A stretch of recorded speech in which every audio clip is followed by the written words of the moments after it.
of our community. And we thank you in Jesus' name. Amen. All right. Thank you all so much for being here with us on today. We are so grateful that you are here. There are several pastors who are here. If you're a pastor, wave your hand, if you will. See, several pastors who are here. Thank you so much for engaging in this conversation that I think is so needed and so necessary. Why do I think it's necessary? Because it centers around immigration. And sometimes things happen in our country, and I tend to believe that sometimes we lose a sense of humanity. We do dehumanize people, whether it's an ICE agent who is simply trying to do their job, and they may have some bad apples, but how many know that we as preachers have some bad apples too, right? And just because we have bad preachers, I don't want people to look at me and strip me of my own identity. Like I'm just as bad as the pastor down the street. And so we don't want to treat ICE agents that way. And guess what? We don't want to treat immigrants that way. I'm sure there are some violent immigrants, but it doesn't mean that all of them are violent. And we have to be careful because I believe, and I know you all believe this too because you're believers, right? That we're all made in the image of God. I'll say that again. I firmly believe, and I'm sure you do too, that we're all made in the image of God. And everyone is deserving to be treated with dignity and respect. You don't have to earn dignity from me.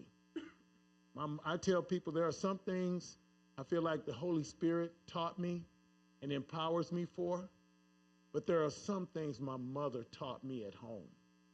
And it had nothing to do with being a Christian, although she was. But there's just certain decencies she taught me, and that is how you treat your neighbor. You treat everybody with dignity and respect. Now, does the Bible talk about this? Sure. All throughout Leviticus, it talks about how you should treat the foreigner and how you should treat strangers. And Peter even says we are strangers and aliens apart from Christ. But here's a verse I really want you to walk away thinking about, and that is Matthew 25, and you all know it. And it talks about when the Son of Man appears, he's going to ask, he said he'll take the goats and have them on the left and the sheep on the right. And what does he say? When I was hungry, you didn't feed me. When I was thirsty, you didn't give me drink. When I was in prison, you didn't come to see me. We all know that, don't we? We've all heard that one before, right?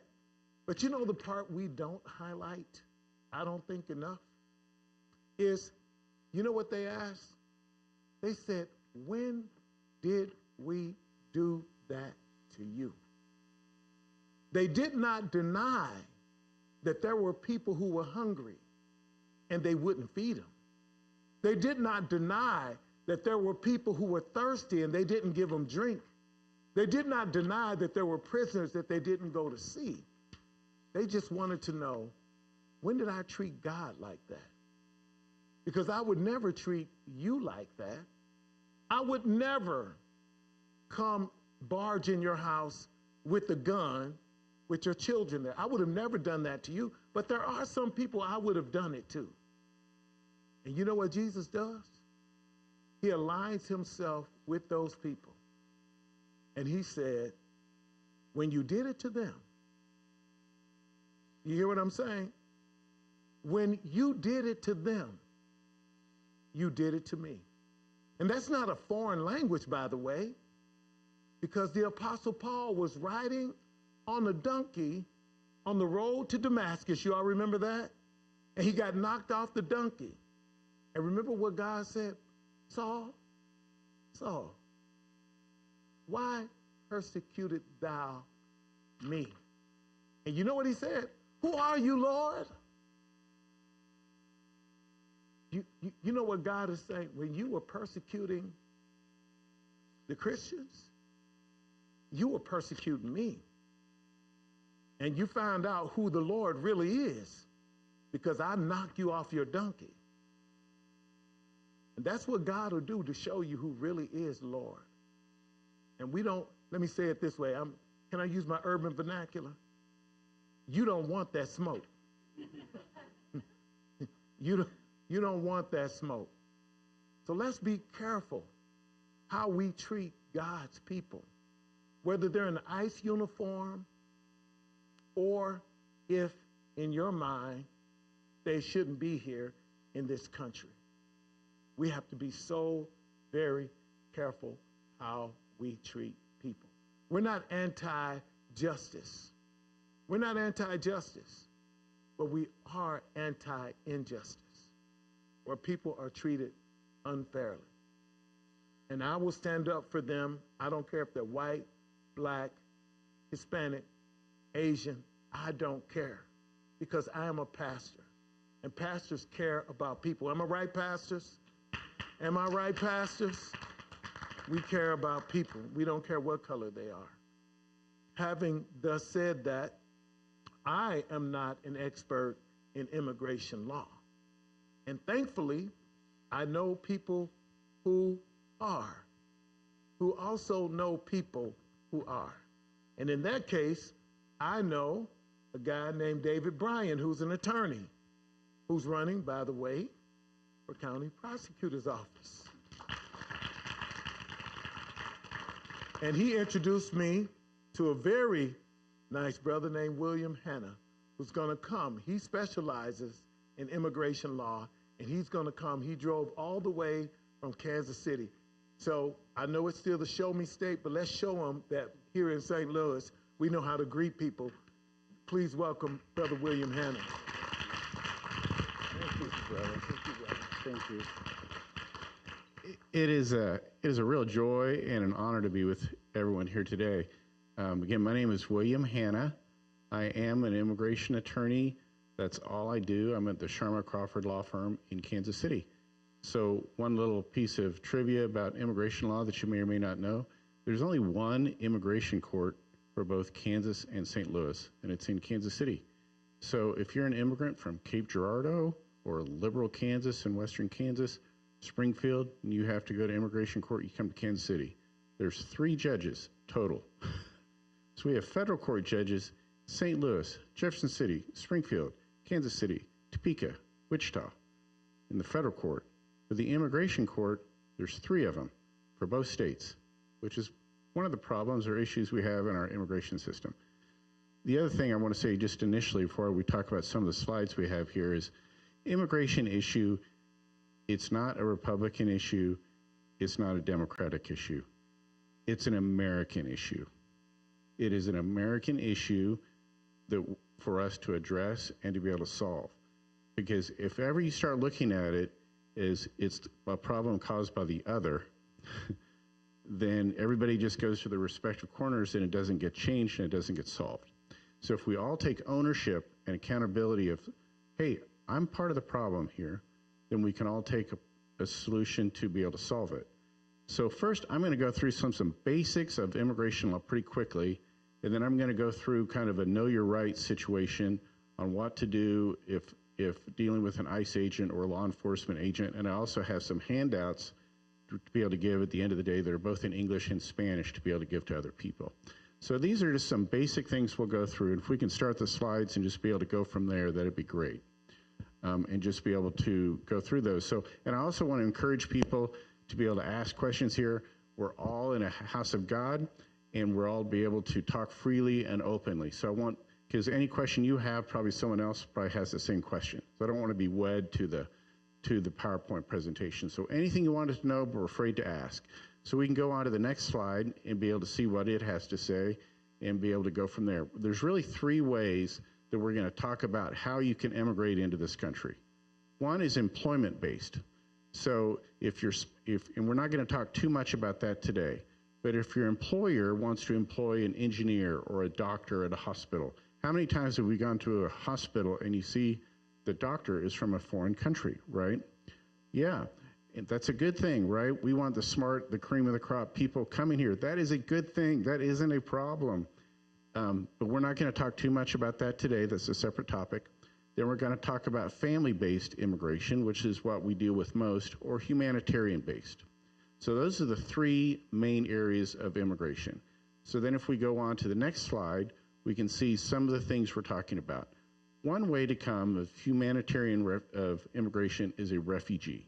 So what is a refugee?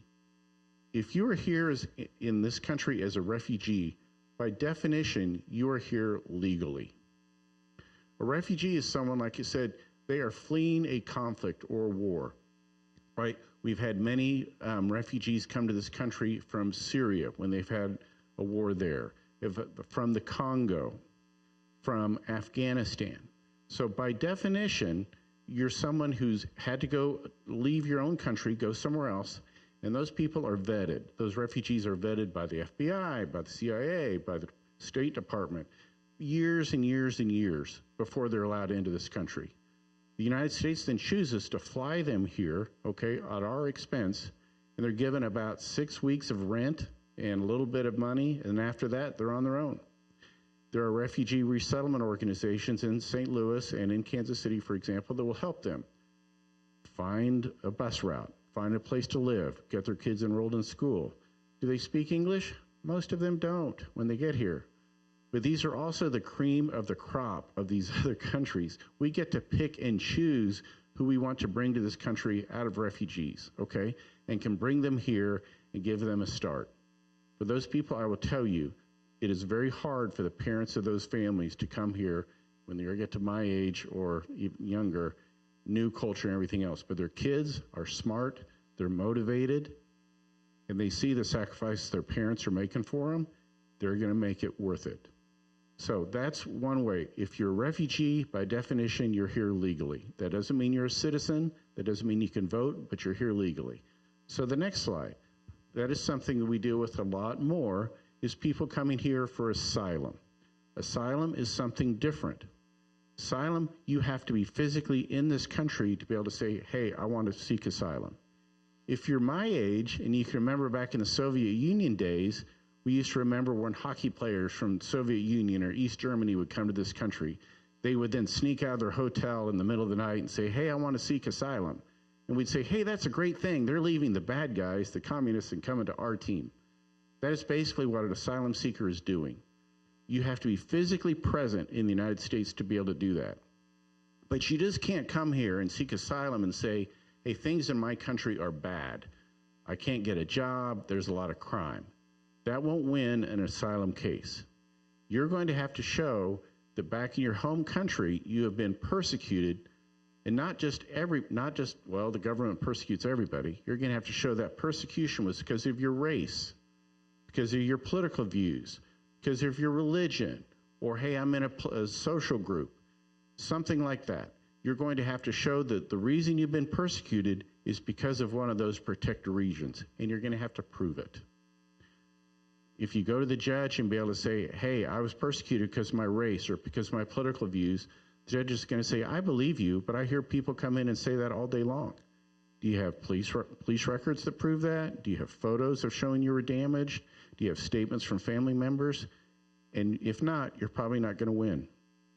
But if you're an asylum seeker, you are in this country legally until your case is heard. And you're also allowed an employment authorization so you can work until your asylum claim is heard. How long does that take? Well, I'll tell you, I filed an asylum application for a Christian man from Afghanistan. That's a combo you don't hear very often. In 2024, our initial court date in the Kansas City Immigration Court, 2027. And that's just his initial court date.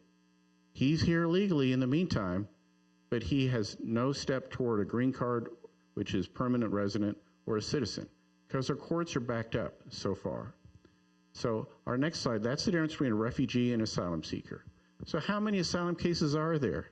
There's so many right now. The slide shows you.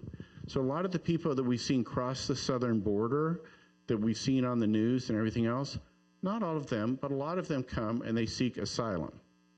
All right, so they're coming into this country saying, hey, I seek asylum.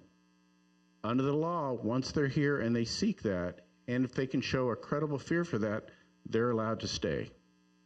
And they're allowed to stay until their case is heard. But that also has unintended consequences, because look at then the backlog of the cases that we have that then have to be heard by the asylum courts.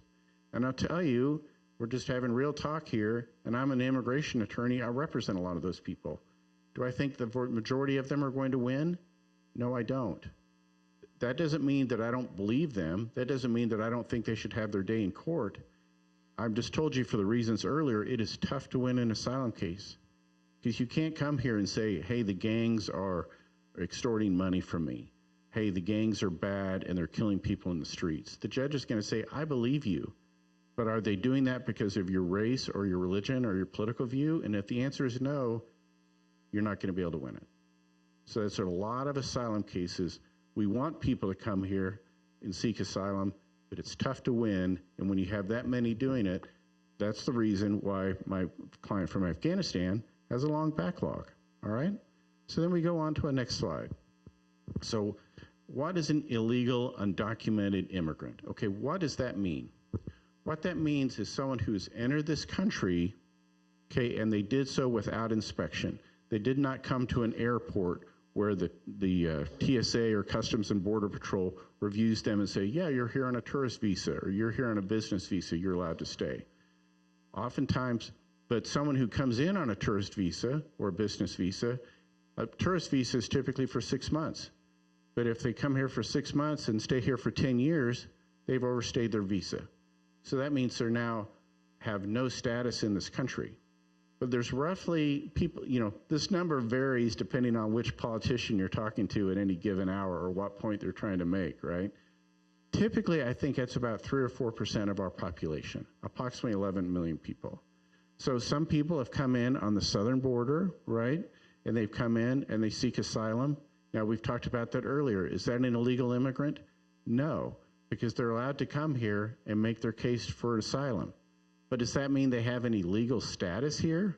No, because they're an asylum seeker. So they haven't had their case heard yet. So they entered without inspection. So that means they're not authorized to stay in this country. But if they file for asylum, they are until their case is heard. What does that tell you? That tells you people have an incentive to come to this country, seek asylum, and they know they're going to be able to stay until their case is heard. Again, that's just real talk. That's just unintended consequences of our system. So our next slide, we'll talk about, okay, here's some of the other things. We always talk about, can undocumented immigrants tax or receive benefits, all right? Can you be undocumented and pay taxes? Yes, but only United States citizens can get SNAP benefits. SNAP, I don't care what any politician tells you, no matter what anyone says, that is not available to an undocumented non-citizen, okay? It's gonna be more of a gray area if you're an asylum seeker. It's gonna be a more gray area for other things. But now, the other thing is, well, do undocumented people, can they pay taxes? And the answer is yes. They do not have a social security number, but you can get what's called an ITIN, which is an individual taxpayer identification number. So you can be undocumented and still pay taxes. So you may ask, well, why would anyone do that if you're here undocumented and you still pay taxes? The answer to that would be, at least if you go ahead and pay your taxes, you've got one less issue to worry about, all right? So that way you're going ahead and pay your taxes, because that's going to be an issue if you ever want to be a green card holder or a citizen farther down the line. Now, that being said, you've also probably heard in the news, there's been lots of legal lawsuits going back and forth as to whether the IRS can or should share taxpayer information with ICE. ICE is the enforcement agency regarding our immigration laws. And one of the unintended consequences of that would be, okay, I get it. I'm here undocumented. You want me to get an ITIN number so I can pay taxes. But then when I do that, I'm telling you exactly where I live and where I work, and you're going to turn that over to ICE. So tell me again, what's my incentive for paying my taxes? I'm not telling you what the right answer is. Every client has to answer that question for themselves. I'm telling you that's the unintended consequence of having that information shared. Different people can come to different conclusions about that. I'm not interested in fighting about that today. I'm just interested in telling you what some real talk is on how that goes. Okay, so that's some of the information there. So our next slide also gives some other information. Is it a crime to enter the country illegally? It is a misdemeanor to enter the country without inspection. A misdemeanor, just like a parking, or not a parking ticket, a speeding ticket, driving without a license, okay? Speeding, it is a misdemeanor. Immigration court, okay, that is a civil court. You do not have the right to an attorney provided by the government in immigration court. You're either going to have to find a pro bono lawyer to do that, you're going to have to pay for a lawyer, or you're going to have to represent yourself in immigration court. There is no government provided attorney for you. And the reason why is because it's only a misdemeanor to enter the country illegal. So one thing I would always say to people is like, well, okay, if you had a speeding ticket last week, are you an illegal driver? You're still allowed to drive. And I'm not going to, I also don't want to say, I understand the distinction between entering this country illegally and staying here and driving 70 in a 55. I understand. I'm not trying to say that they're equivalent. I am saying under the law, it's still treated as a misdemeanor, all right? But another thing, we go to the next slide, it's not a crime at all if I overstay. What are the consequences if I come to this country and stay for a long time without authorization? That includes whether I came here on a student visa, a tourist visa, a worker's visa, or whether I entered illegally, okay? So if I come to this country, let's say I walk across or I came on a tourist visa, and I stay more than 180 days, longer than my visa allows, okay, I am subject to a 3-year bar rule. That means once I leave the country, I can't come back again for 3 years if I stay for 181 days. If I am unlawfully present for more than a year, I'm subject to the 10-year bar rule. And I get that. I understand why we have that, because we want to have some incentive for people to leave the country. Again, we're here to real talk. Unintended consequence of that is, if I know I'm going to be barred from returning for 3 years or 10 years, then I'm probably not going to stay, or I'm not going to leave. So I understand the point of having a 3-year bar and a 10-year bar. I'm not trying to tell you one way or the other about that. I'm telling you the real consequences of that and the unintended consequences of that. Sometimes people feel boxed in. Well, I can't leave because then I can't come back for 10 years or 3 years. So next slide is coming up here. And what is a green card? Okay, a green card is a legal permanent resident. So what you can do if you come here, let's say as an asylum seeker, you win your asylum case, all right? You have to wait for 1 year and then you can apply for a green card. You get your green card, you're on the pathway to citizenship if you choose citizenship, okay? Or you can be here undocumented and you can marry a United States citizen. If you marry that's kind of like the golden answer to any immigration question. It's like, what can I do to get legal status? And the answer is marry a U.S. citizen. Once you get it, and that takes several $1,000s for application fees, doctor's review, you have to be interviewed by the government to pass. But if you get that, you are able to do basically everything the United States citizen can do, but you can't vote. You can work lawfully, you can do all these things. But you've got to be here for 5 years with legal status. You can be you can be here illegally, and you can be here for 15 years, but if you've never had, you're going to still have to wait to be able to get a green card. So those are some of the pros and cons of that. A green card worker can travel, work, function, leave the country, everything else. So, and if you're married to a United States citizen, you only have to be married to them for 3 years before you can apply for citizenship, okay? Then for citizenship, as a general rule, you have to be a green card holder for 5 years. Then you can apply to be a citizen. Make sure you don't have any criminal history. Make sure you paid your taxes. You have to take a civics exam. There's 100 questions on the USCIS website. It's like, who takes over for the president if he dies or is unable to serve? Name a governor of your state. Name you at one U.S. senator in your state. You have to pass these questions. They're kind of fun questions to be able to ask your family at a dinner or something, because a lot of American citizens don't know the answer. But that's how you become a U.S. citizen, but you have to be a green card holder first. All right, next slide. Birthright citizenship. We hear a lot about this question, and you're going to hear a lot about it coming up this spring and this summer. So this is a question of anyone who is born in this country is a United States citizen. That has been the law since the Civil War, right? And that is based on the 14th Amendment to the United States Constitution. And I put the words right up there so I wouldn't screw it up. So, and what I think this phrase means doesn't really matter. There's 9 people on the Supreme Court that are going to decide what that means this summer. So the 14th Amendment says, all persons born or naturalized in the United States and subject to the jurisdiction thereof are citizens of the United States and of the state wherein they reside. So the United States Supreme Court is going to hear oral argument on what that phrase means that I put in italics on April 1, right? And then they will decide sometime this summer. This is really, really important, because you can come here and you can have parents who have no legal status, but if they have children who are born here, they're United States citizens. And that is based upon that language. That is very important.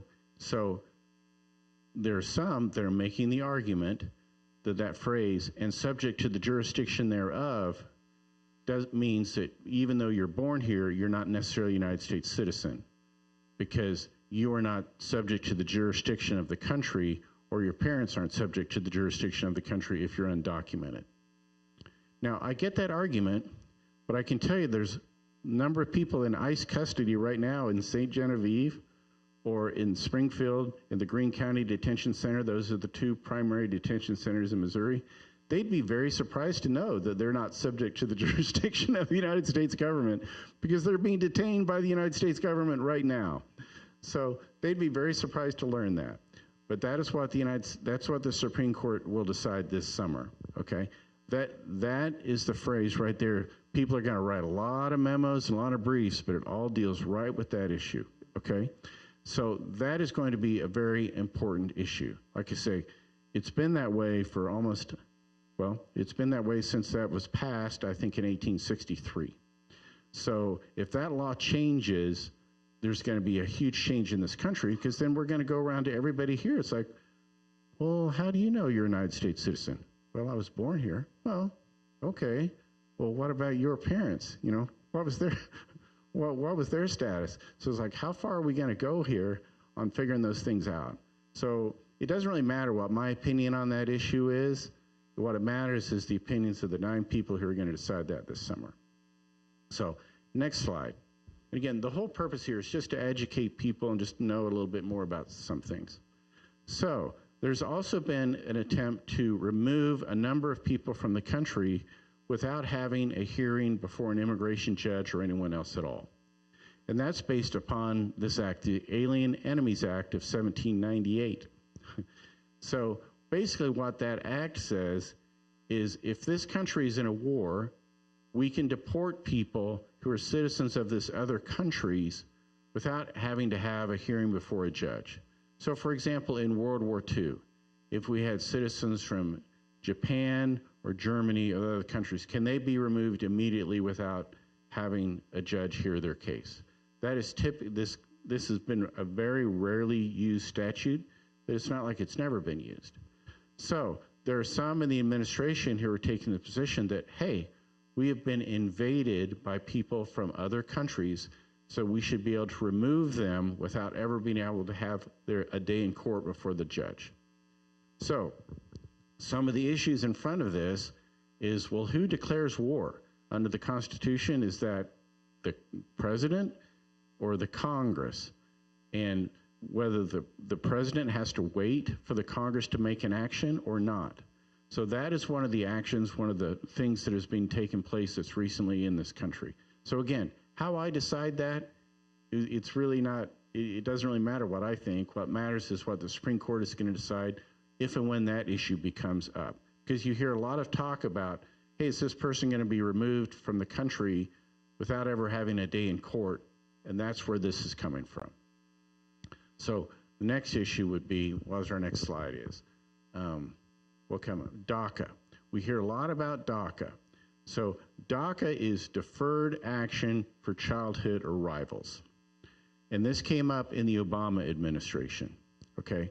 So what that would mean was, let's say your parents are from Guatemala or Mexico or from Honduras. They brought you to this country when you were 2 or 3 or 4 years old, all right? Well, you couldn't have committed any crime at that age, correct? Because you were too young. You were just coming along with your parents. So President Obama came up with DACA, okay? So that gives you temporary protection from being removed from the country for children who came to the United States at a certain time with their parents who are undocumented. You can be DACA, but you're not on a path to get a green card, which means you're not on a path to be able to be a citizen. But you do have some type of status or legal protection. Okay, why that's important is you have to have come, is like it says on the slide, had to key here before 2007 and be able to prove it, okay, with parents having some documentation. You had to come in this country before you were 16 years old, and you had to be under the age of 31 in 2012 when President Obama put this in. So that was in effect during the Obama administration. It was taken away during the Trump administration. It came back in the Biden administration. It's just gone back and forth. To me, this would be, I will give my opinion here. This should be the low-hanging fruit for our politicians to be able to figure out, okay? Because those people who came here as kids, okay, they had to come here before they were 16, and they had to be under the age of 31 when they're 2012. Well, that was 14 years ago. So these aren't kids anymore. A lot of these people are now, have been here now for 20 years, have been here for 15 years. They're as American as my kids, all right? But they still don't have any legal status because they're DACA. So they're allowed to stay, but they're not on the path to anything. This should be a situation where we say, okay, we're going to give the DACA kids some type of legal status. In the meantime, one party negotiates and gives something up and says, okay, we'll give you $50 billion to build a bigger wall or something like that. You negotiate that and work that out. This would be, like I say, a no-brainer for our politicians, but so far we haven't reached a solution on that. But I just wanted people to be aware, what is DACA? DACA is for younger people who came to this country at a certain period of time. They are protected from being removed, but they're not on the path to getting a green card, or they're not being on a path to citizenship. So we'll have another slide coming up here. And the question I get all the time is, why don't people just do it legally? Why don't they just come the right way, all right? Well, the answer is, once you come here as an undocumented person, there's really no line to stand in, okay? It's not like you can go down to the post office and fill out a form to get legal. It doesn't work that way. I'm not saying it should. I'm not saying it shouldn't. I'm just telling you it doesn't, okay? But basically your options at that point are to win an asylum case, which is hard, or what's the other answer we talked about earlier? Yeah, marry American. That's right. You've got to marry American citizen, and it has to be a bona fide marriage. You just can't go down and have Pastor Lloyd marry and say, okay, yeah, we're married. Well, we don't live together. We don't have a bank account together. We don't have anything together. We're married. You're going to have to prove that. So there is no line to stand in. There is no way to get legal. And the other thing is, it's very hard to get a worker's visa or a tourist visa, particularly from certain parts of the country, to be able to come here and work and go home. In part, why it's hard to get a worker's visa if you're from Guatemala or Honduras. Why do you think that is? Because people are concerned that people are going to come here and work and then not go home. So those are part of the problems we have here. So family-based immigration is limited to close family members only. So if I come here and even if I'm legal, if I want to petition for my brother or sister back in China or India, the backlog is very long. Backlog is very long. And even though I might have a child who's a United States citizen because they were born here, a child cannot petition for their parents until that child turns 21 years old. So there's a long wait. In other words, it's not as easy as some people would like to tell you when they say, well, hey, just go back and wait in your country and do it the right way. The answer is, when it's a 15, 20-year wait to be able to come legally, you can understand why people would say, okay, I'm going to take my chances and enter illegally. I'm not saying they should. I'm not saying they shouldn't. Again, real talk. All right, what's our next slide that we have here? How many people are deported each year? These numbers are really speculative and change, okay? Because it depends on what you mean by deported. And one of the things that we're seeing in this country now that's been different in prior administrations is people come to the border, all right, and let's say we determine, hey, you don't have a bona fide asylum claim and turn you back. Well, does that count as a deportation or not if they never were really here in the first place? So some of these numbers, when you hear these numbers thrown around by a politician, it kind of depends, like a lot of things, on how you're doing the counting, all right? So are we talking about people who are being removed from the interior of the country? Or are we talking about people who are not really entered or taken back in the first place from the border? So see that number? I said the 271,000 number. I don't think we have the year on there. My slide isn't as good as it should have been. But that 271,000 number, 82% of those, someone smarter than me can do the math on that, was by border agents. So people who are at the border, not necessarily in the interior. And that's why we see so much outcry and so much concern in our communities, which I'm sure a lot of the people have here, is what we've seen here recently is so much more enforcement in the interior of our country. And not necessarily just on the border, but people in our neighborhoods, people in our schools, people who we work with, okay?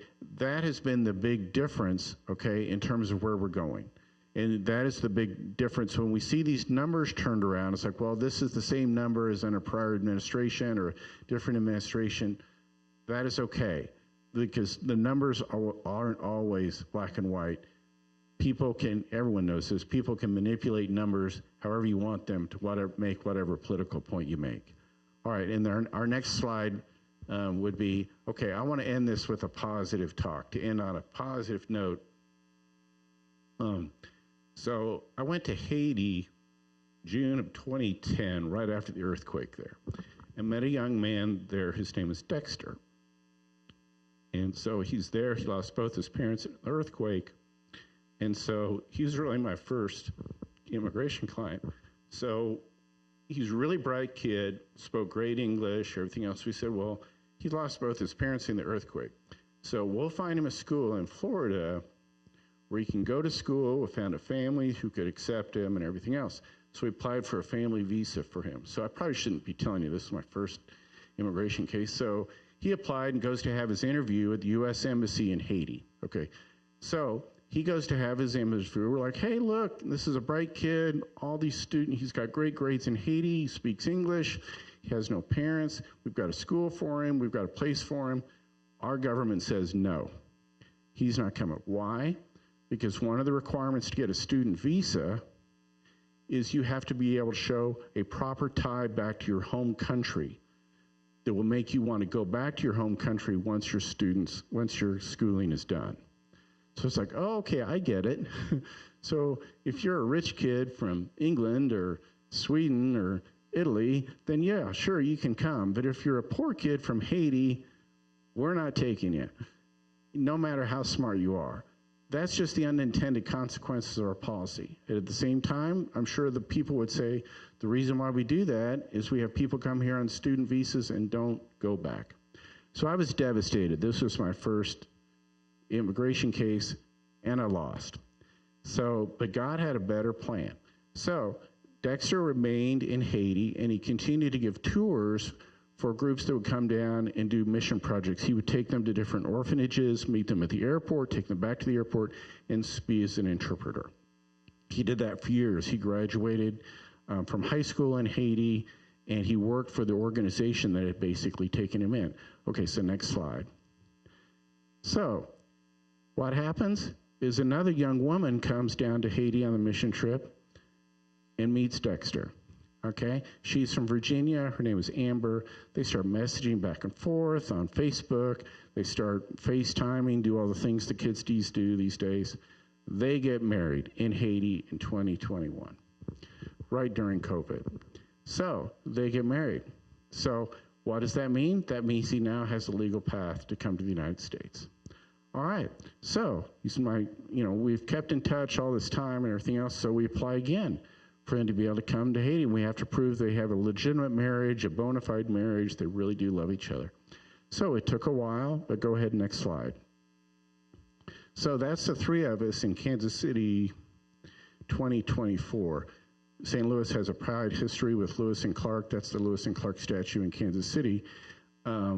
So Dexter was able to come to this country in 2023, 13 years after I tried the first time. So they came to visit, stayed with my wife and I, and down there, now he is working as a school bus driver in Richmond, Virginia. He is taking a community college class at night speaks fluent English, just needs a little work with his writing. And he's wants to be a fireman and a paramedic, okay? And they also have a young baby named Matthew. So the next slide. There he is with his green card. So it's always good just to be able to see how these cases can work out. So it's a wonderful story, and it's also a great example of God's wisdom in these situations, that God has a greater plan than, if it was up to William Hanna's plan, he'd have come here in 2010. But if he'd done that, he never would have met Amber. So God had a greater plan in the long-term phrase of things. It was just wonderful. So I want to talk about that. And then I also just I've got some flyers to hand out. And David might be able to address this too. What are your rights? Are your rights when you're dealing with an ICE agent? And to be honest, a lot of them are the same as you're dealing with someone from the police department. But the main things would be respectful. You have the right to remain silent. You do not, if they ask you where you're from, you do not have the obligation to tell them. It is the burden on the government to be able to show that you are from another country and that you do not have legal status in this country. I tell clients, if they have an employment authorization, if they have some type of legal document or a green card, carry it with them, make a copy of it. Don't necessarily keep the original with you, because if it's get lost, that's a problem. All right, you can show that to the person or the officer. You can ask to see a warrant. You're required to have a warrant, just like you are if it's a police arrest. Of course, there's exceptions to whether or not an arrest, a warrant is required or not, but I always tell clients to ask for a warrant. I tell clients, whatever you do, do not lie. Do not lie to the agents, and whatever you do, do not tell them you're a United States citizen, because that is a separate issue that makes it very hard to be able to get status at a later time. But I do have some handouts that I'd be happy to give to people. They're both in English and Spanish to be able to hand out to people. But those are the main things. It's important to be respectful. Just like the pastor said, we can be a lawful nation, we can be a welcoming nation. The ICE people feel like they're doing their job just like I feel like I'm doing my job, okay? I don't feel like I have any closer path to God than they do. But it is a situation where it's important for people to know their rights, to be able to have the right to remain silent, to be able to show them a ID if they have it, to not lie, to not run, and to not say you're a United States citizen. Those are some of the things. If someone comes to your door, they should absolutely show a warrant, and do not let them in without one. So those are the main things that I have to say. David and others may have comments to make, but I'd be happy to answer any questions that people may have or meet separately afterwards. I know I've covered a lot of ground in a short period of time. Yes, sir.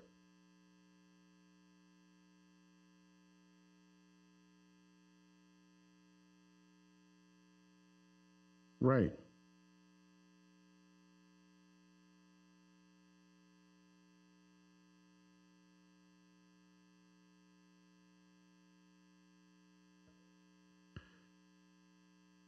Right, right. That's a very good question. So under prior administrations, schools and churches, that was just in the policy of the government that they would not pursue anyone in churches or in schools. That is no longer the current policy. So one of the ways to be able to address that, sir, is to be able to, is this an area open for the public? If it's more of a private area, then the officers are going to need to have a warrant. But a church service on a Sunday morning, for the most part, really is open to the public, right? So it's very hard. And then I'm on a board with a group called Refuge Kansas City, and we give English classes on Saturday mornings to the immigrant community, and we've talked about the same issue. It's like we don't want people not showing up to class for the same reasons that you're talking about. The reality is, you could probably do whatever you wanted to do and make your church feel like Fort Knox, but the reality is, if the ICE people are going to want to come in, they're going to come in. That's just the experience that I've had personally. I would say that doesn't mean that they don't still need to have a warrant. I would also say the chances of them coming into a church service or school are relatively low unless the person they're looking for has some type of criminal history. So I can't say it's never happened, but I don't think it happens often. But those are legitimate concerns, and people have them, and I understand why. Yes, sir.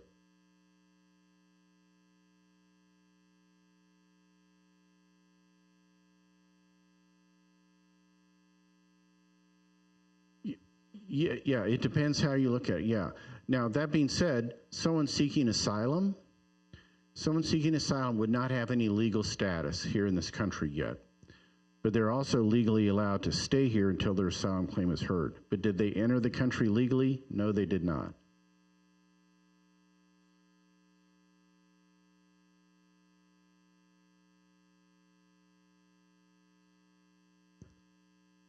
Right.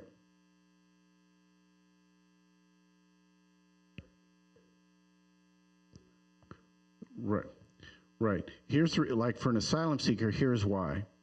Because our country's decided we want to give those people the chance to have their asylum claim heard, all right?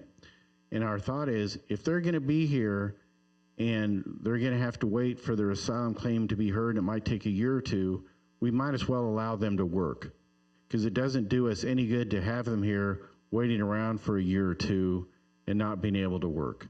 And the reality is, if we don't allow them to work legally, they're probably going to work illegally anyway.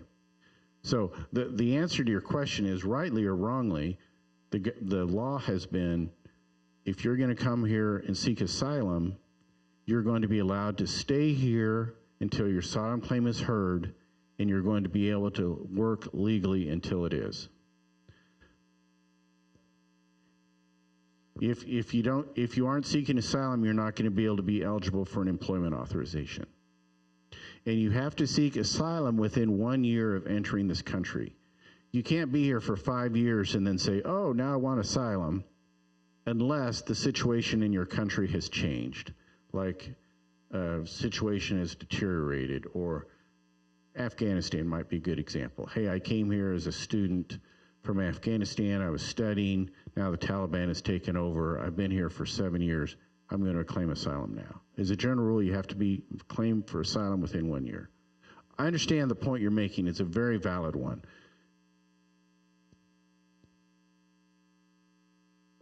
Sir, go ahead. Right.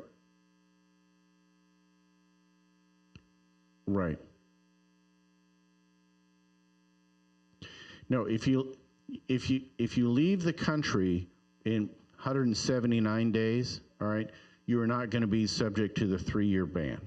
So if you leave at day 175, you can apply for a tourist visa or travel visa, and that's not going to be held against you. Yeah. Sir, did you have your hand? Or yes, sorry.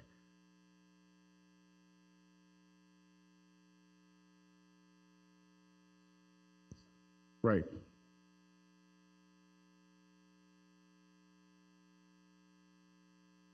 All right.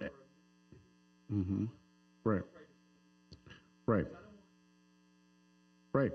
Right. So that has come up, particularly with students who have made comments or statements that have been contrary to the government's policies on, typically it's come up with Israel or Palestine or things like that, but I suppose it could deal with other things. Then that invokes their First Amendment issue. If you're an immigrant, do you have a First Amendment right? And the answer to that question is yes. So some of those people have been detained, okay? Some of those people have been threatened with removal. For the most part, they've won and been able to stay. But your question is, well, do I want to really be threatened with being in ICE detention for 2, 3, 4 months? And is it worth it? And those are legitimate concerns. I will tell you, for the most part, the students have won those cases.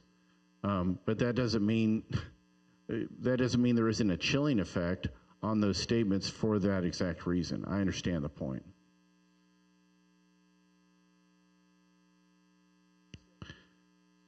Well, it's probably going to depend on what you said and their individual status and everything. They shouldn't, just because you have a First Amendment right to be able to say what you say. The answer is you shouldn't, but I'll also say I've seen a lot of things that I didn't think I would necessarily see. So, yeah. Thank you. Thank you. I'm happy to stay after and ask anyone. Go ahead, ma'am.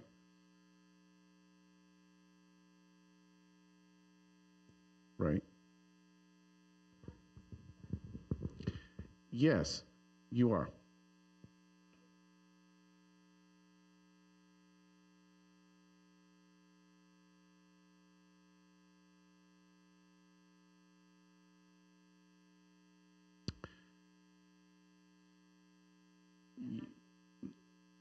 Yeah, sometimes when you cross the border, particularly recently now, you have to pass what's called a credible fear interview, or a CFI.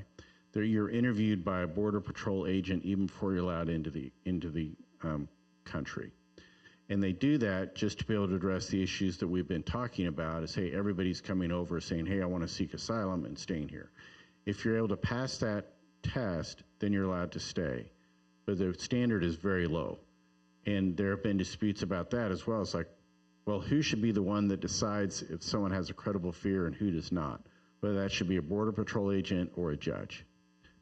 Part of the problem here that we're talking about, like on our asylum cases, is our immigration system has not been updated. Our immigration laws have not been updated since 1996, okay?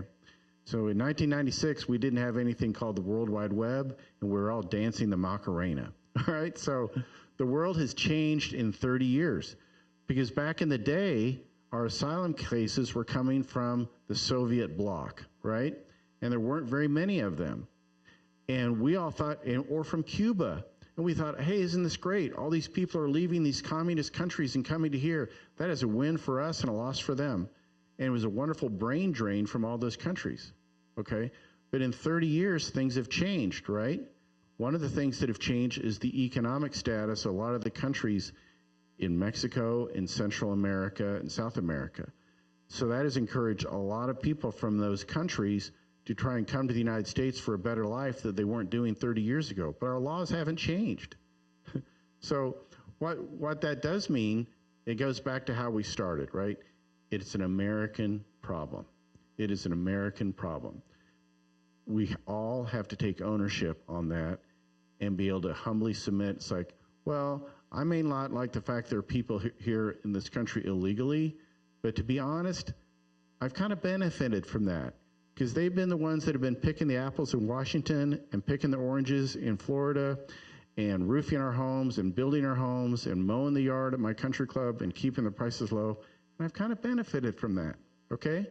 On the other hand, we can also say we're a lawful nation, that we just can't have people coming across the border, just by the thousands and then not be able to track them and have such a backlog system, okay? So we all have to take ownership in those problems. We have to spend less time having politicians go down to the border and taking political ads in front of the wall, and more time spending talking about these issues, sitting in a boardroom, sitting in a conference room, and trying to come up with the solutions. It's been 30 years. I'm happy to talk any other questions, or we can go from there. Go ahead, sir.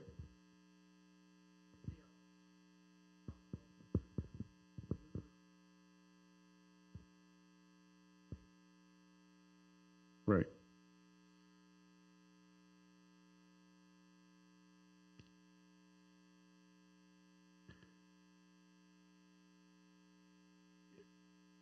It's hard for me to tell, but I will say that sometimes when I hear that someone's been an illegal immigrant, well, sometimes, at least I know in 2 or 3 instances, they entered illegally and then were granted asylum for what we talked about earlier. So that means they've been granted asylum, so they're legally allowed to stay.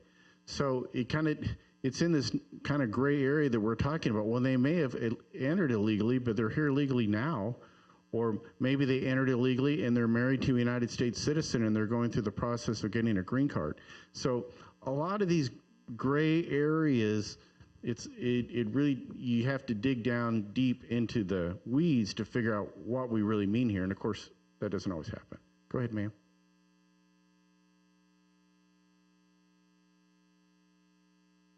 No, no, you're allowed to stay here. Yes, yes, yeah. Oh yeah, right. And I represent a number of them. Yeah, and it's hard to win an asylum case, but you're allowed to stay here. Yeah. Mm-hmm. Go ahead, ma'am.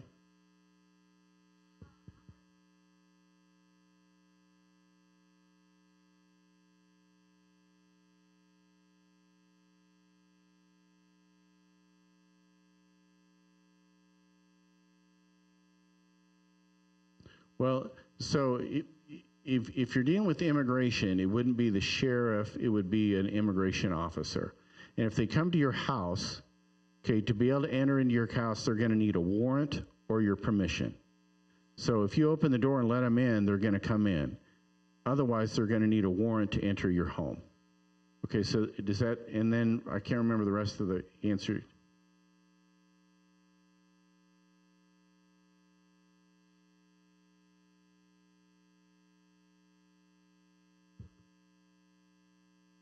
Well, if you have a family member removed, okay, and they've left the country, they could be subject to the 3 or 10-year bars we've talked about, okay? There are certain waivers for that if you have a United States citizen spouse or parent to be able to come back, all right? So there are ways. It's going to be very specific based upon their circumstances. So it's hard to give a real specific question or answer to a very specific or a very general question. Yeah.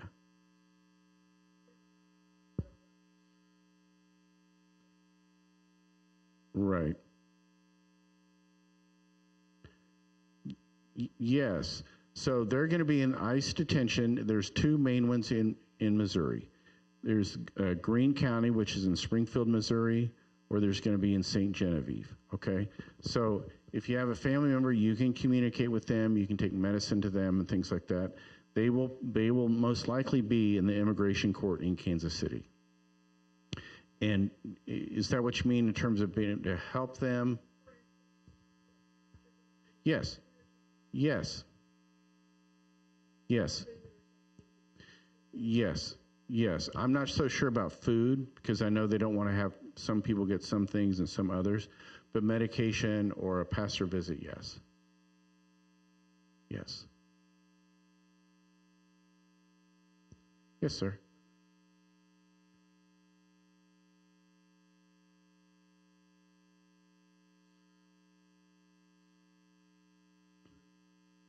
Right. That can happen. It seems like it's a case-by-case basis whether that happens.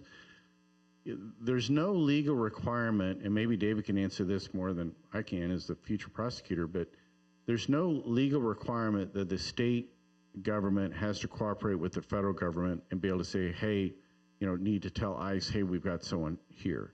Sometimes they do, sometimes they don't. And sometimes, to be honest, I mean, hey, if the person is, I think the vast majority of Americans think, hey, if they've committed a serious crime, we probably don't want them in this country and don't have a problem with that. It's more of the gray area issues, well, the person was driving without a driver's license. Okay, well, I'm not saying that's great. I'm also saying I don't know if that warrants removal from the country either. So it's going to be a case-by-case basis. Yeah. Yes, ma'am.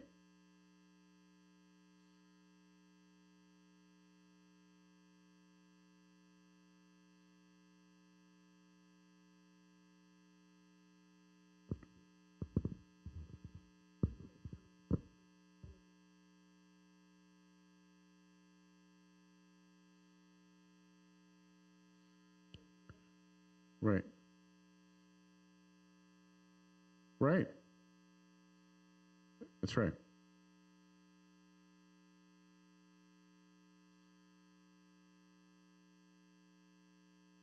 Right.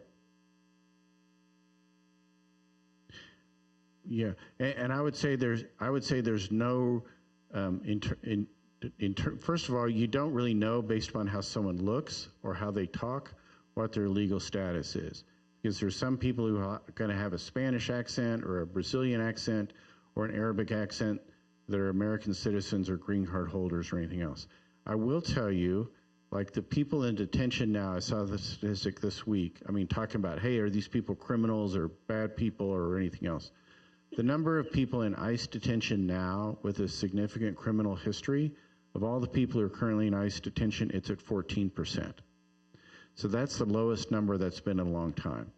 So the flip side of that is that means there's 86% with no significant history. So when I say no significant history, I mean something other than speeding or a driver's license or having a light bulb out.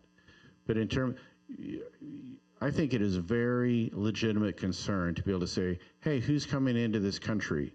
And do they have a criminal history, and are they doing bad things? And it's very legitimate to say, I want those people removed if they are.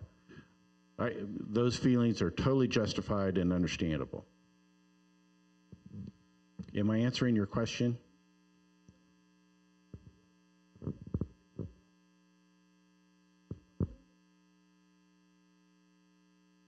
That's right.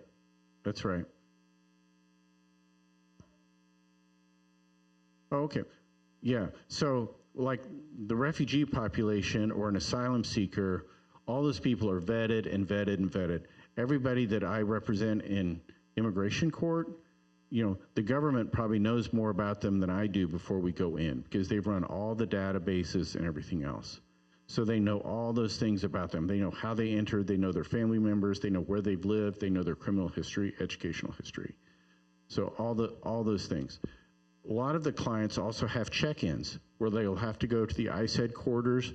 In Kansas City, the ICE headquarters is up by the airport, and they'll have to go check in every 3 months, every 6 months, every year, things like that. And they'll have to go in and check, and they'll have to give them the current address of where they live. So if they've had a criminal history since the last time of their check-in, sometimes they go check in and they don't check out.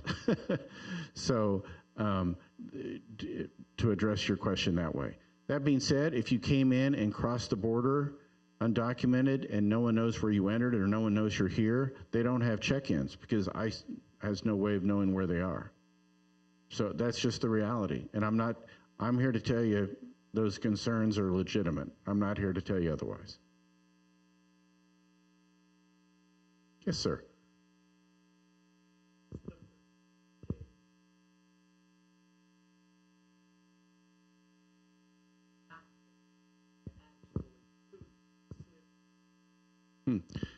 So, in other words, right. There's a number of people that have come into this country undocumented. I think, again, 3 or 4% of our population. What percent of those people have committed a serious crime and now they're in ICE custody? I would say that's 14%. So, again, the flip side of that means 86% of them otherwise. So I'll give you an example. Again, let's just be real here. I represent the immigrant community, right? So I'm going to tend to look at things from their vantage point, but I'm also realistic about it.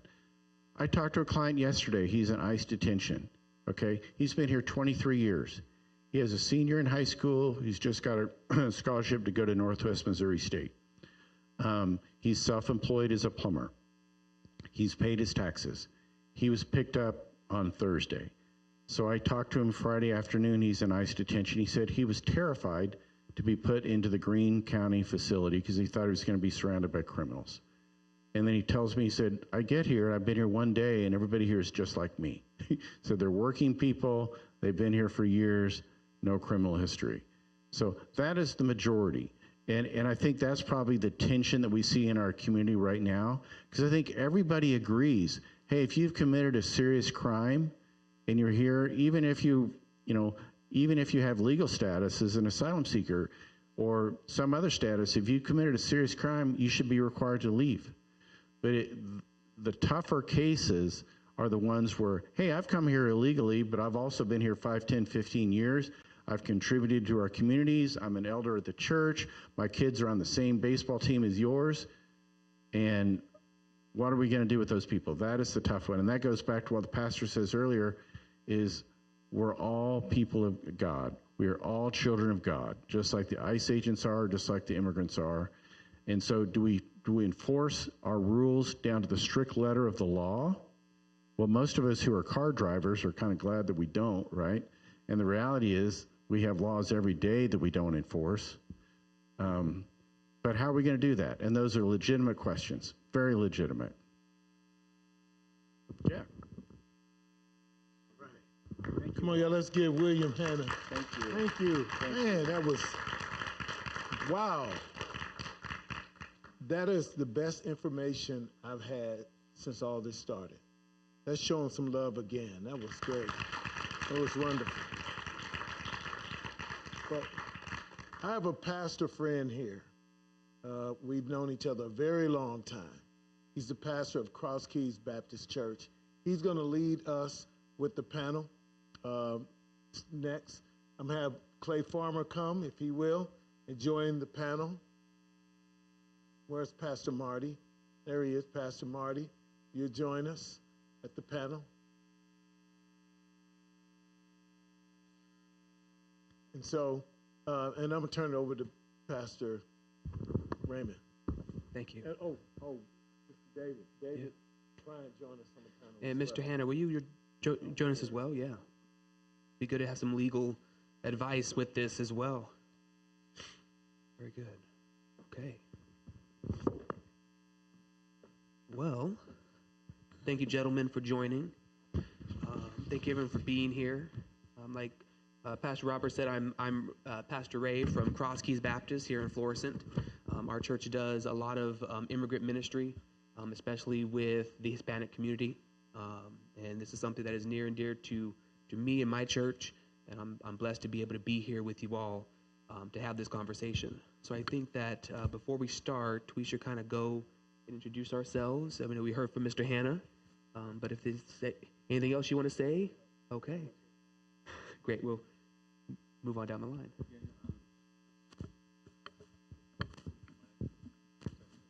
Testing. Okay, here we go. My name is Attorney David Bryant. Thank you for inviting me here. I'm an attorney in St. Louis County and also in federal court. I worked on an immigration issue with Mr. Hanna. That's how we met. And turns out he's just an excellent person in the issue of immigration. So, David Bryant, thank you very much.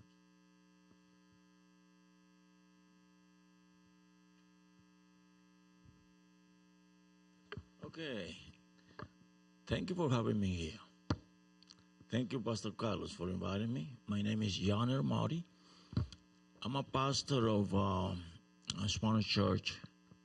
I'm from the Dominican Republic, and almost everyone in my congregation is illegal. So, and I don't know much about immigration. Maybe nothing. So I'm learning a lot today, and I hope that I can, give them some good information of how they can continue being here. They want to stay here. They don't want to go back home. They came here to have a better life, and some of them are really in a crazy situation right now. So is on my shoulder. They are on my shoulders because if I start losing them, I probably won't have a church. That's a crazy point. That's how it is. Thank you. Yes. Good evening, everyone. Pastor Lloyd, thank you, my brother. My name is Captain Clay Farmer. I've been a police officer for 26 years. This is my 26th year in law enforcement, kind of on the federal side as well. So I head up security for United States Congressman. So thank you for having me. I'm willing to jump in, ready to jump in, answer any questions that I can. So thank you all for having me.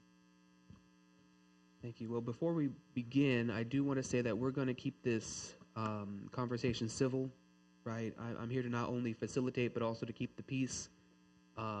We're not here to demonize any side. We're not here to take any side other than, especially as pastors and Christians, we are here to be like Jesus, which means that we should conduct ourselves in that manner. So this is, as I tell my students at the schools, this is your only warning as we have this conversation. So the first question I want to pose really has to do with the church. How can we churches intentionally be safe and welcoming places for immigrants, regardless of their immigration status?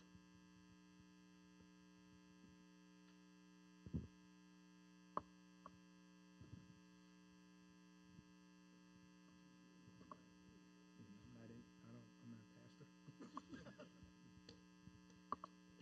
Or from a legal standpoint as well, you know, what can we do in order to make sure that anyone who comes in our church is safe?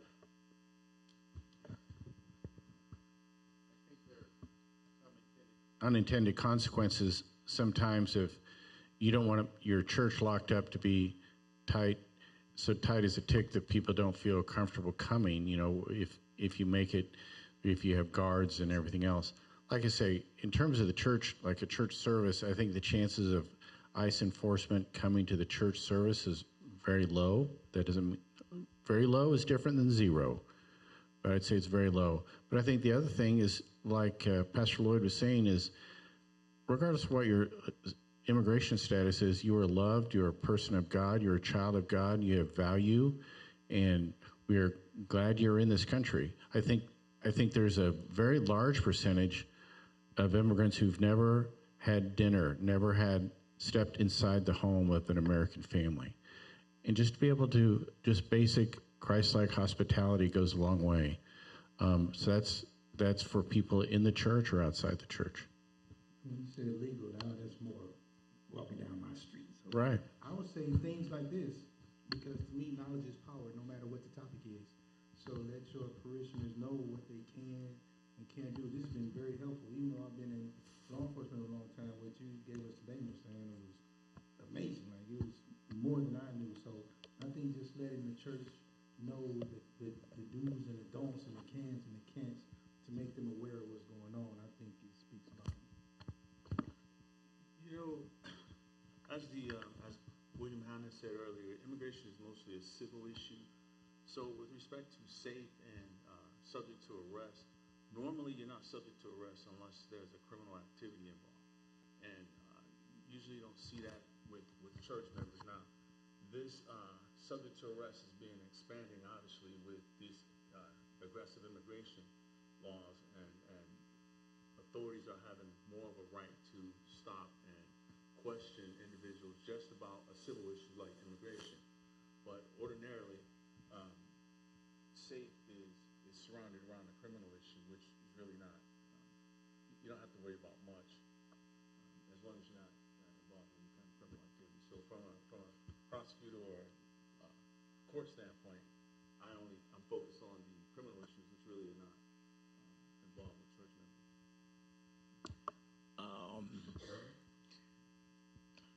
Since I don't know much about, I know a few of the law already that are coming out to apply to undocumented people, because they've been asking me, what do I do? What can I do? How can I be safe? This is what I've been telling them. Okay, go to work, come back home, go to church, go back home. Be as civil as you can be. Do not obey the law. If you are stopped by a police, or you're getting in a situation, an accident or whatever, you say, do not lie. Always tell them that. Do not lie, please. Tell them who you are, what are you doing here? You're working for a better life. You are in church. You tell them my name. I'm a citizen. I'm not just a citizen of heaven. But you tell them my name. Maybe tell them to call me. I could probably go and talk to the police. You are detained. Say a prayer. Put your Bible on top of the dashboard so they can, put a Christian music on your radio. Don't go crazy on the street. Don't be loud and stuff like that. So you don't call the attention of you are from Honduras, from Mexico, they know who you are, and they're probably looking for you. But if you haven't done, crime or something like that, you're going to be safe for a little while, at least. That's right. So to follow up with that, what are some ways that our faith communities partner with attorneys and organizations in order to support the immigrants in our community?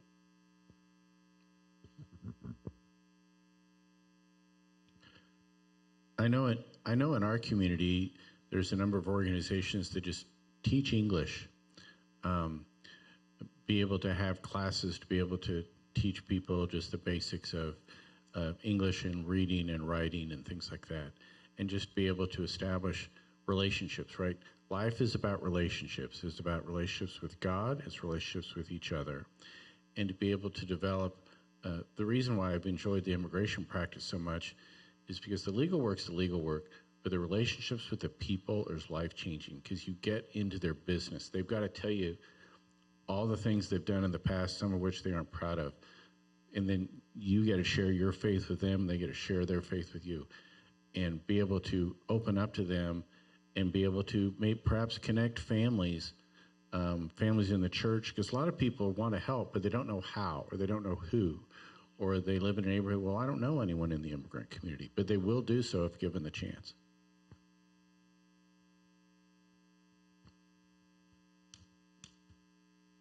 Yeah, for me, again, I think the most important thing is just staying in the church community, because I think really what subjects you to arrest and getting on the radar of any law enforcement is just involving yourself in appearance of criminal activity in any kind of way. Because again, except for the new aggressive immigration laws, usually you're really not subject to arrest except for criminal activity or reasonable suspicion. Now, I do understand that, the immigration changes are giving law enforcement the opportunity to arrest or detain people just for the questions of immigration status, but staying within the safe church communities and out of the criminal communities, that really is the best way to stay safe and off the radar. What are some of the challenges and the tensions that you all have seen within your own communities in regards to the whole immigration issue?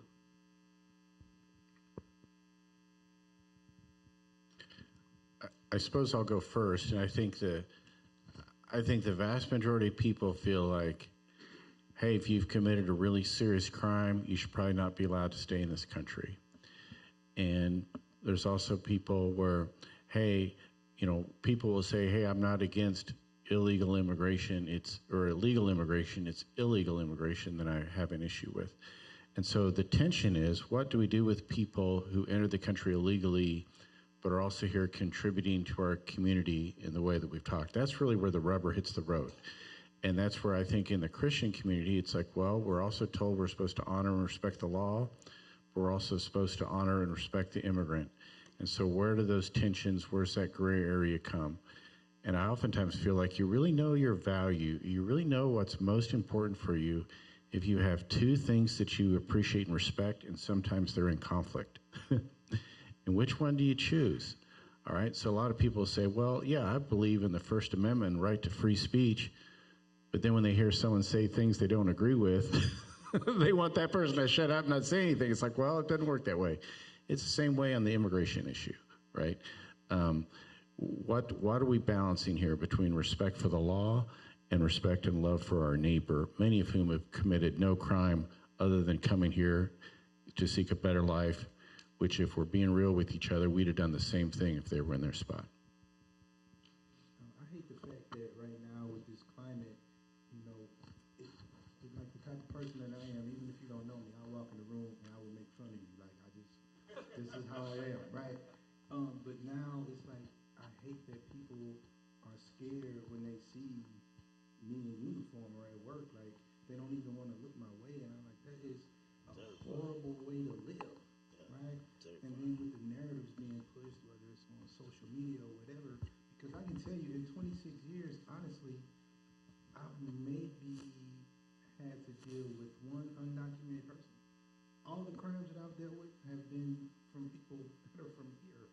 So when they say, "Oh, they're getting no," that's just not. But if you just keep hearing this every single day, that's how you're going to perceive people. And I really, really hate that, and I really want to do everything I can to change that because again, that's a horrible way to live. So to follow up with that one, what would be best practices in order to help our congregations navigate those tensions and concerns? Because I know, at least at my church, I try my hardest not to be political. I feel that's not my place. However, I will call out spiritual issues. Racism is a sin. It's not a political issue, in my opinion, right? So what would be best practices to walk that fine line to help our congregations navigate these tensions and concerns? I think doing a lot of what we're doing today and just talking about it and education goes a long way. And I think also, like, regardless of anyone feels on their political views, if you start with, you know, the other guy, he's kind of got a point on that point. If you start there, then it's easier to maybe to find a point closer in the middle and realize, okay, I may not disagree with that person on issues 3 through 7, but maybe on 8, 9, and 10, he's probably got some fair points, just like I do on 1, 2, and 3. And I think that helps. I also think, just here we're in a home of worship, the things that have really changed our country, political movements or social movements, it's really not, it's not going to be MAGA, it's not going to be Tea Party or anything else. If you look over the history of our time, it is the civil rights movement, it is love over hate, it is civil disobedience when it's appropriate, nonviolence, and truth. That's what carries the day and eventually shifts people's opinions, as opposed to anger and frustration and just pointing at the other. Yes, just learn the truth for yourself. There's just so much out here that people one person can say one thing and everybody runs with it without even fact checking it. Like, that was not right. Like, that was not right. And get with the people that are the professionals, on this verified. It's just like even on social media when you hear people talk about, I know my rights, I can do this. I'm like, no, you can't. That's why you're going to jail. Stop listening to your cousin or my brother told me that.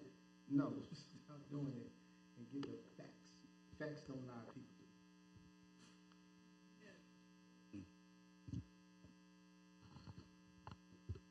Yeah, I'll reach back to the previous question real quick about what's troubling, because, you know, knowing the truth about immigration is something we see it in the news, but when you deal with it in reality, it is really hard. I had a client who was working at a restaurant here in Missouri, and that restaurant was subject to ICE raided, if you will, and they had some people who were legal to work and some not. Well, she got scooped up in that entire investigation. She sat in jail, in the federal jail, for probably 4 months and never got charged with any crime. And she had documents to work, but there was nothing we could do for her. And so, I guess she was about 20 years old and had documents to work at the place, but she sat eating jail food in that jail for 4 months. And so it was really difficult to see and understand, because normally we would see what and In state court, you get, 24 hours, and then the police will have to charge you with some sort of probable cause. But 4 months, and not one charge against her. Not criminal. She had no criminal record or anything. So seeing that kind of process for it's just not something you normally see, for our country. But that's how I met Mr. Hanna, and I mean, he was just excellent in this area of immigration. But that's just where the rubber meets the road. So we see a lot of it on television, and it's kind of removed from us. But when you see it up close and you see a child like that sitting in jail with no charges, it really brings it home. So we're all different people, different races, different age groups, generations, different cultures, different age groups. Well,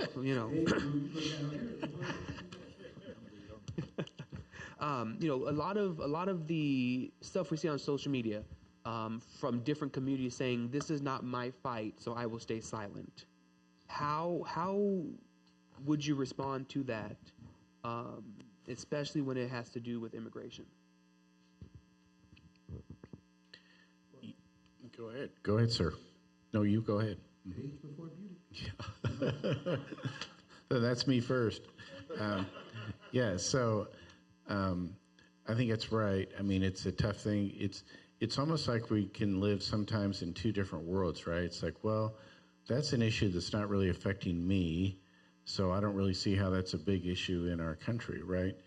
But eventually it does. I mean, I've had friends who call me, I haven't talked to in 5 years, but they'll call me, everybody thinks an immigration issue is going to happen to someone else, and then it happens to their coworker.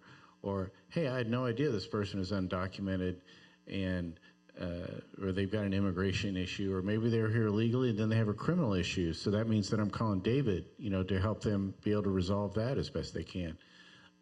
So it is an American issue, and it's a Christ-like issue of just how we deal with the other. How do we deal with someone who's different than us, that maybe they grew up in another part of the world, maybe they speak a different language, maybe they pray differently than us. But that doesn't mean that they're not our neighbor and that we can't all love them and respect them.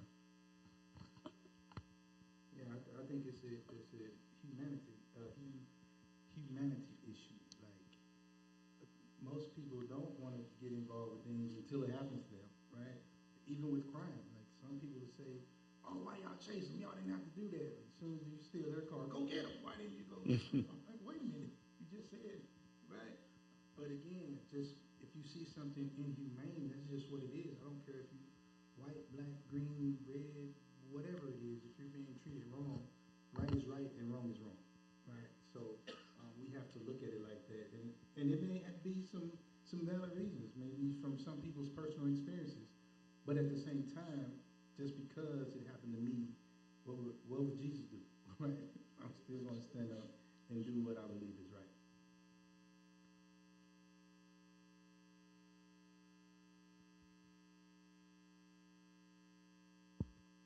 My friend?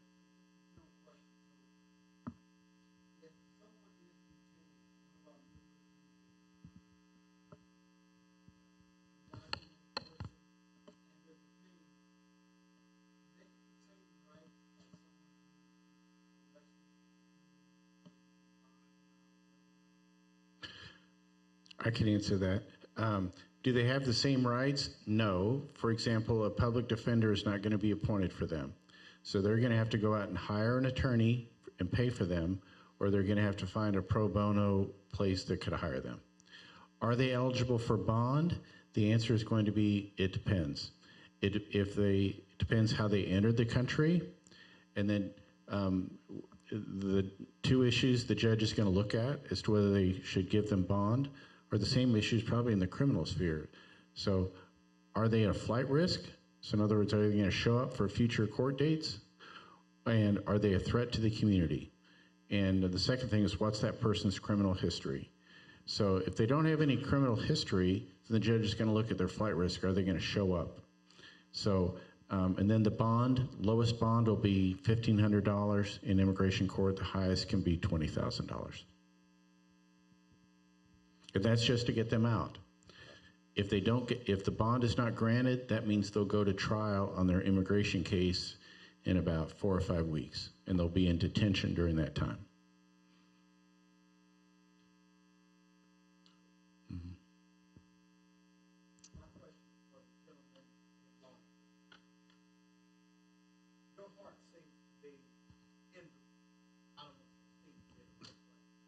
Your heart's in the right place. And I'm sure in your line of work every day. Do you think that with your cohorts at work, and now that you've been through this spiritual aspect of it, not that you're not spiritual, do you think that now, seeing this, hearing this, that your mind has been changed, that you can now impact some of your cohorts to changing their minds, to looking at things differently when it comes to the Immigration Act? Well, thank you for that question, first of all. And just a 5-second background on me, both my parents are ministers. My mother is assistant pastor of her church. So I grew up in it, and they definitely didn't spare a rod. I can tell you from my parents. So I look at it a little differently, right? So my entire career, even being a captain, whether it's this immigration or you doing something that you're not supposed to do, I fired people and went and bought them lunch the same day. It doesn't matter to me. You're going to treat everybody the right way or you can't be here. That's just what it is. And I can tell you wholeheartedly, the majority of officers are out here doing things the right way. But it's always that 1 or 2 bad apples that push us back 5 years when they do something that they're not supposed to do, right? And that's very unfortunate and it's wrong. So to your point, they are out here doing it the right way, but again, it's that very, very super minority that just messes it up for everybody. I mean, even when you think about it, if an issue happens, they won't say Officer Johnson did it. They say the police did, right? Well, I was off that day. I didn't do it, right? But that's just how it is, and the stereotypes are horrible. I don't believe all black people steal, all white people aren't racist, all Hispanics don't live 32 in one bedroom. Those are horrible stereotypes that some people believe that are just wrong, right? But I guarantee you, it's a lot of us out here doing it the right way. I wish it was a magic wand where I could just go through law enforcement and be like, you fired, you fired, you fired, you cool, you fired, you know. So just rest assured, we are out here doing it the right way. Yes, ma'am. So obviously you're a police officer. That's different than I. Can they compel you to assist them? That was a great question, and I know that was asked earlier. It is a case-by-case basis, right? Some departments, the chief will say, hey, you all need to assist them. The majority of the ones I know, they like, no, they want no parts of things being done the wrong way, right? That's what it comes down to. They can't tell us to do something illegal. They can't give us an illegal order, right? So if it's a legal order, yes, we have to take part in that. But if it's illegal, we do not have to take part in that. And the majority of departments are not taking part in that.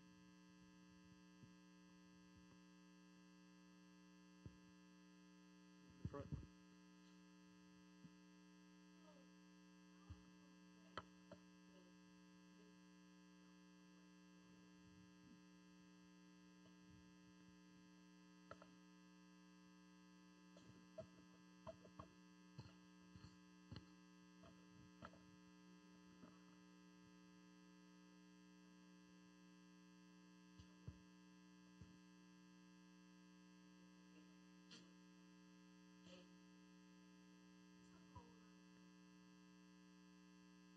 Right.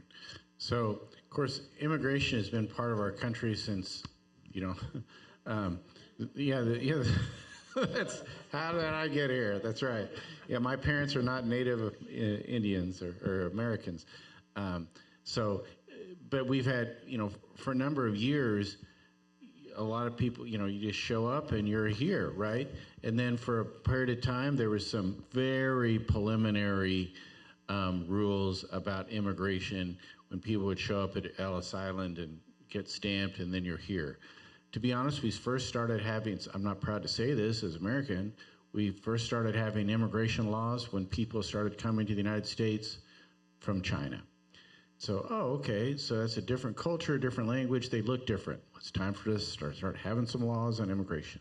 And then they've just changed through the years, right? And they've adopted and changed as the country has changed. But in terms of our immigration laws that are on the books, those have not changed since 1996. So, but immigration has been an issue one way or the other for a long, long time. You know, during World War II, it's a stain on the country's character that we had Japanese Americans, American citizens, but who had Japanese heritage were put, and German and Italian, they're put in prison camps. I mean, that isn't typically an immigration issue, but it's a stain on the character of our country. Was it 1952 the Immigration Act was established? That could have been. Dwight Eisenhower would have been president at that point, so it's very possible. And I know it's changed through the years. I think that's when all the small immigration policies were codified into the original Immigration Act. Right. So we'll do one more from the gallery, and then we'll do one final here. We'll go over here in the green. Yes.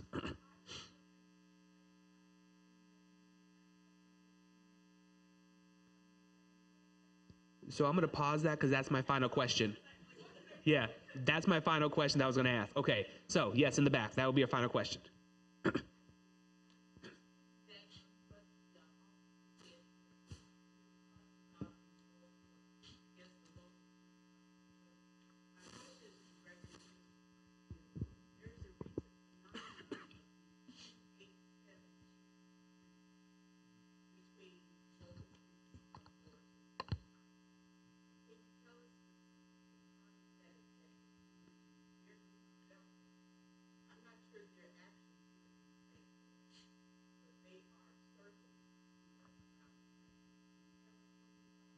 Sure.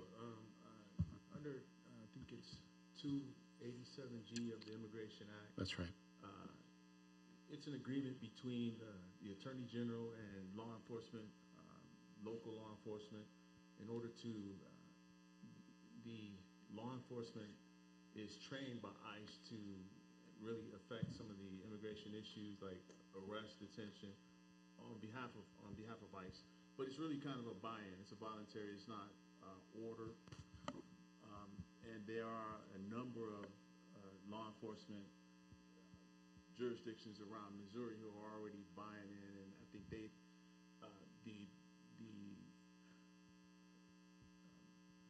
the trade-off is the law enforcement officers receive training, money, and incentives in order to operate on behalf of ICE. And what they do is, under that agreement with the Attorney General, then they can arrest someone or question someone or detain someone who they think has immigration issues. And so I think there are probably about 10 or 20 law enforcement agencies across Missouri who are already doing that. And we've seen a number of people get detained and arrested in Missouri under that amendment to the immigration statute. I'm sorry, hopefully that answers your question, but.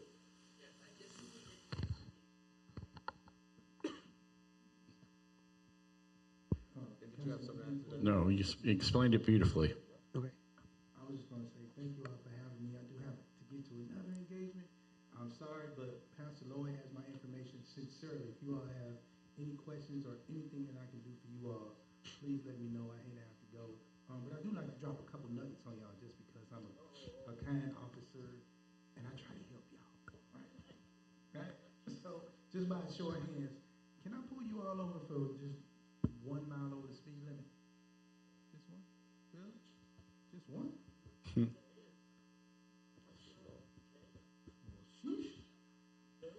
Yes, I can pull you over for doing 1 mile over the speed limit. Can I take you to jail for doing that 1 mile over the speed limit?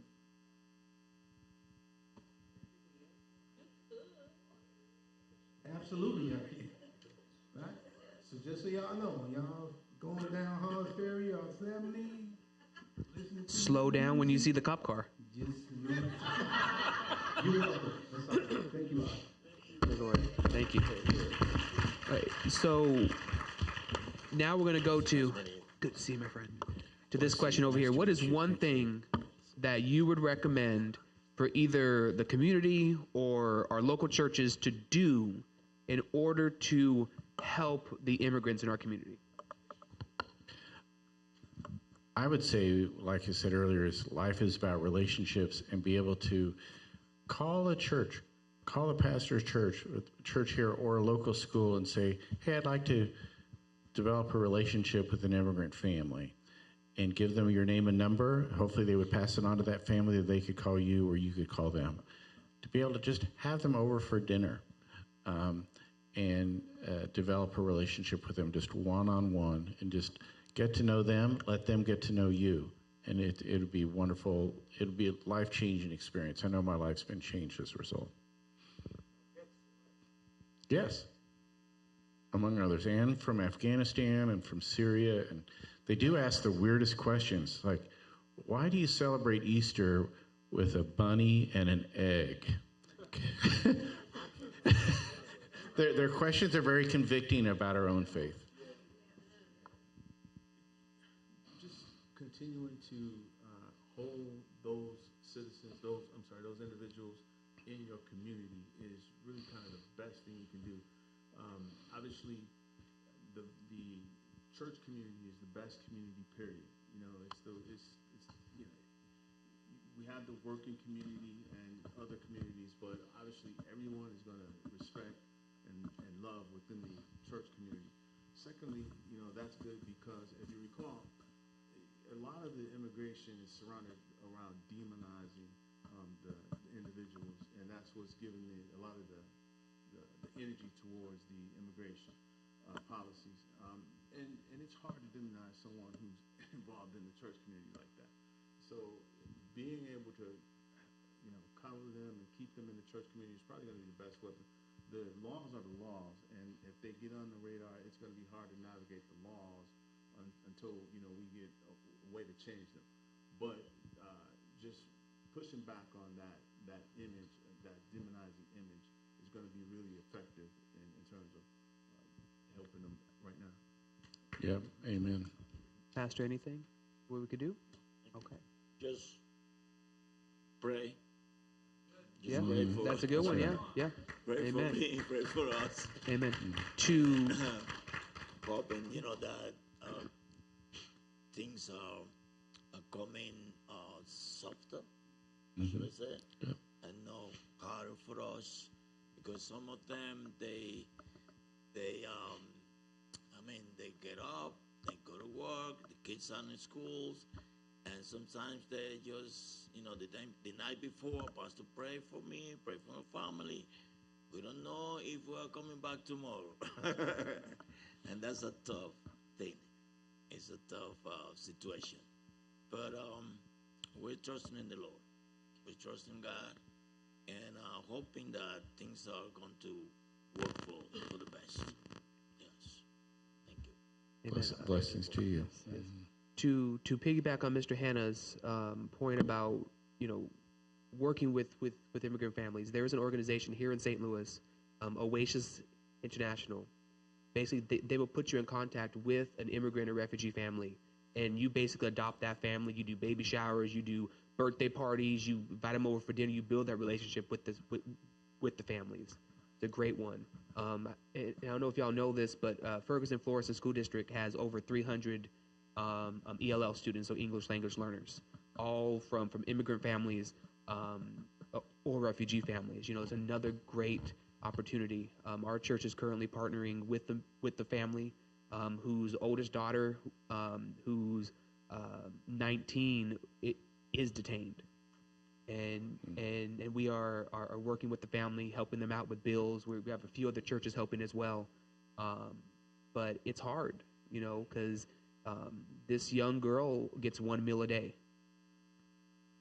She gets anything else she wants, clothes, food, toiletries, she has to pay out of pocket. So mom is sending the money that she makes working nights. So the bills are behind, the rent's behind, you know, and they're afraid. It's very crazy. And I think that personally as a pastor, as a community leader, our churches, we should be stepping up for this. Jesus tells us, like Pastor Lloyd said, he's going to separate the goats from the sheep based on what you have done for the least of these. And I know I want to be with the sheep. I do not want to be with the goats. Pastor Lloyd's a great resource. I'm a great resource. Pastor Brandon from Remix Church, he's a great resource as well. His church partners heavily with refugee and immigrants as well here in St. Louis. But yeah, we just want to be partners, coming alongside one another and fight the good fight of faith. So let's give it up for Pastor Lloyd. Amen. Thank you. For letting us do this, and give it up to our panel speakers as well, because this has been amazing. Thank you. Thank you. Let me say one thing about what we can do as a community. I worked in occupational therapy for over 30 years. And when I started, it was rare you saw an African American, lesser known, a male. And I remember once I was working with the patient, and one of my colleagues was walking down the hall, and someone asked her, "Who is that guy with that patient?" And she said, my colleague now said, "I don't know, he might be maintenance." And my point is, I worked with this young lady for a while. She knew what department I worked in. Plus, I had on the proper uniform. And my point is, when I see someone who doesn't look like me with an accent, I don't ask myself, are they here legally or illegally? That is my neighbor. The moment I come in contact, this is the way I feel, that I have a responsibility to impact that person in a godly way. I don't care who they are. I don't want anyone in my presence to say, that is a negative person. They didn't treat me well. I feel like when a child comes into my space, I have a responsibility to make them feel safe. I just can't process, I really can't, how you can see someone you don't know and not be interested in who that person is, not where are you from. Do you have a right to be here? I really don't understand that. I feel like it's my responsibility as a person to treat you well. Now, I'll share one other story with you real quick, because this is how I process things. I was working with a nurse, and we were turning a patient in the bed. And when she turned the patient, boo-boo feces got on my arm. Thankfully, I had gloves on. But as we're cleaning this patient up, and believe me, it's really not my job, I began to think about who better to care for a human being than another human being. That it was better for me as a person to provide care for this person who could not even clean boo-boo off of them. That it was best for me to, could a dog do it? Here's my point. When another human being enters your space, who better? Can a snake take care of a human being? Why do you think Jesus became human to save us instead of becoming a tree? Because by putting on flesh, he could feel what we felt. What is wrong with us that we can't understand why a woman would not feel safe if I barge into her house with a mask and a gun? I mean, I just don't understand it. I really don't. How we dehumanize people that an ICE agent wouldn't want to go home to his family. What is wrong with us? I don't get it. So you ask me, what can we do? I think if we just start with the fact that these are people, If we just start there, and who better to make sure that that person leaves your company, even if you have to handcuff them, that they still feel like a human being with handcuffs on. I don't get it. I really don't. I don't understand. I really don't. But that's the climate. That's where we are today. That's where we are. And I think if anybody should make a difference, it's those who've been bought by the blood of Jesus. Don't you think? Yes. Don't y'all think we can make a difference? Yes. If we can put aside race and you have an accent, where are you from? What? So that's my thought. That's why I wanted us to do this, because I felt like it'll give us a chance to kind of restore that humanity back to our immigrant brothers and sisters, and even to ICE agents, that we can put flesh back on them and become more relatable, because we are foreigners, if you really be honest, because Philippians 3:20 says you're a citizen of heaven. This is not your home. I mean, unless you want to prove otherwise. Anybody want to prove otherwise? Otherwise, you're a foreigner too. You're an immigrant. All right. So, having said that, I'm going to turn you back. One of the reasons I really wanted Pastor Raymond involved in this, because he's been speaking into it, and people have been really giving my brother a hard time. And I said, I want to organize something and give my brother a voice. This is my brother, Pastor Raymond. I'm going to give you the final remarks and have you close us out. Thank you, Robert.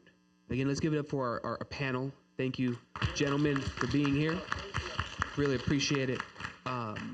Yeah, we as a faith community, as churches, as community leaders, we have to stand with our immigrant brothers and sisters, right? We're all made in the image of God. We're all, if you cut us, we all bleed the same color, right?